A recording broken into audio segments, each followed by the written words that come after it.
बहुत पुरानी बात है। राजपुर नाम का एक कस्बा था। उस कस्बे में नैना नाम की एक लड़की अपनी माँ के साथ रहा करती थी। नैना की माँ कोठी वाले जीतेश चौधरी के यहाँ काम किया करती थी। चौधरी साहब की दो बेटियां थी, माया और छाया। माँ, मैं पाठशाला जा रही हूँ, दोपहर में आऊंगी। नैना, ये दूध तो पीती जा। नहीं माँ, अभी देर हो रही है, आके पी लूंगी। नैना को पढ़ने का बहुत शौक था, लेकिन यशोदा के पास इतने पैसे नहीं थे कि वह उसे पाठशाला भेज सके।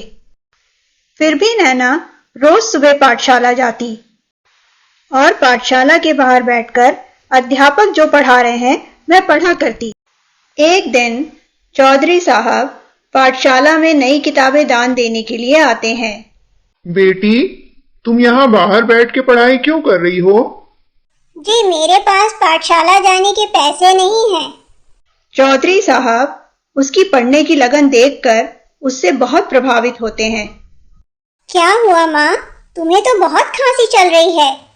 हाँ नैना, मेरी तबीयत जरा ठीक नहीं है और आज चौधरी साहब की हवेली भी जाना जरूरी है। कुछ मेहमान आने वाले हैं। कोई बात नहीं माँ, आज मैं तुम्हारी जगह चली जाती हूँ।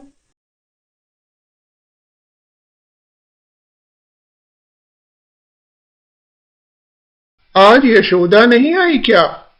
जी, आज माँ की तबीयत खराब है। अरे बेटी, तुम यशोदा की बेटी हो, आज पाठशाला नहीं गई? जी, माँ ने कहा आज यहाँ आना जरूरी है क्योंकि कुछ मेहमान आने वाले हैं ना। हाँ, तुम्हें अपनी बेटियों से मिलवाता हूँ। ये है बड़ी बेटी माया और वो है छोटी बेटी छाया। और ये कौन है पिताजी? ये अपने यशोदा की बेटी है। कौन? वो अपनी काम वाली बाई? छाया, ये क्या तरीका है बात करने का? पिताजी, आप भी ना, क्या नौकरों से परिचय करवाते हैं। शाम को माया और छाया के दोस्त खाने पर आते हैं। दोनों उनके साथ खूब मस्ती करती हैं। दोस्तों के चले जाने पर वो नैना का खूब मजाक उड़ाती हैं। तू आ गई नैना, कैसा रहा वहां सब कुछ? तूने कुछ खाया? हाँ माँ, सब ठीक था। पहले तुम बताओ, तुम्हारी तबीयत कैसी है? कुछ ठीक नहीं था यशोदा, तुम्हारी बेटी झूठ बोल रही है। अरे चौधरी साहब, आप बैठिए बैठिए। यशोदा, तुम्हारी बेटी बहुत प्रतिभाशाली है। मैं चाहता हूँ कि उसका दाखिला उसी स्कूल में करा दूं जहाँ मेरी दोनों बेटियां पढ़ती हैं। पर चौधरी साहब, मेरे पास तो इस गांव की छोटी पाठशाला में भरने के लिए फीस नहीं है। उतनी बड़ी पाठशाला में मैं फीस कहाँ से भरूंगी? अरे यशोदा, तुम फीस की चिंता ना करो, वो सब मैं देख लूंगा। धन्यवाद चौधरी साहब।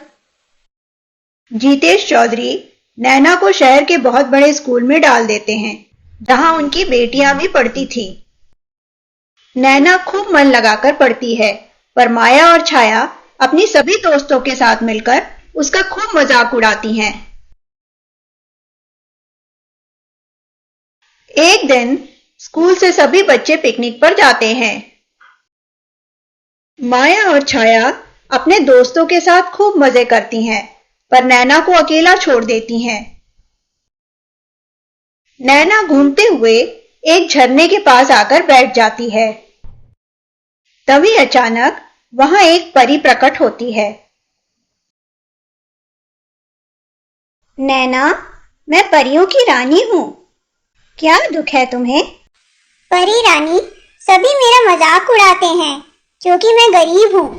मैं चाहती हूँ कि मैं खूब पढूं, जिससे मेरी माँ को किसी और के घर काम न करना पड़े। नैना, मैं तुम्हारी मदद कर सकती हूँ। इस झरने का पानी आगे जाकर 3 जादुई नदियों में बदल जाएगा। पहली नदी में तुम्हें बहुत सारा सोना चांदी मिलेगा। दूसरी नदी में तुम्हें बहुत सारा हीरे मोती मिलेगा।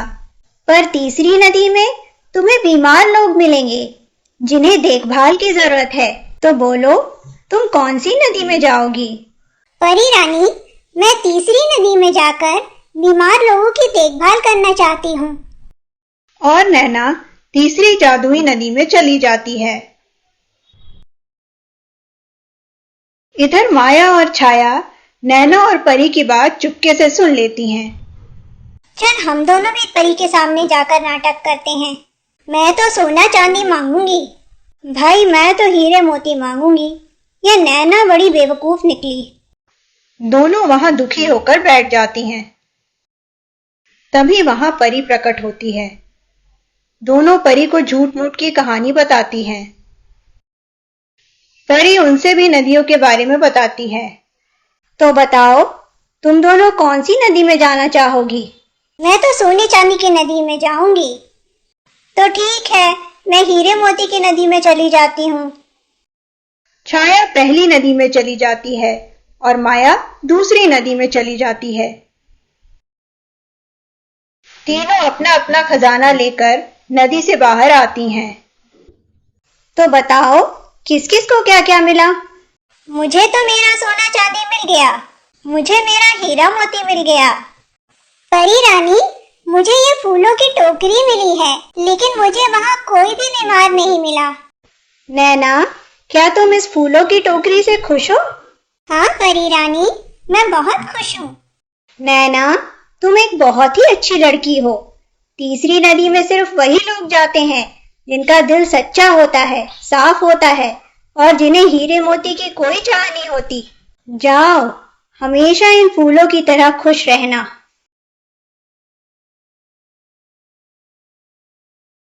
और तुम दोनों, जिन्होंने धन दौलत की लालच में बीमारों की सेवा नहीं की और नैना को इतना तंग किया, तुम्हें कुछ भी नहीं मिलेगा।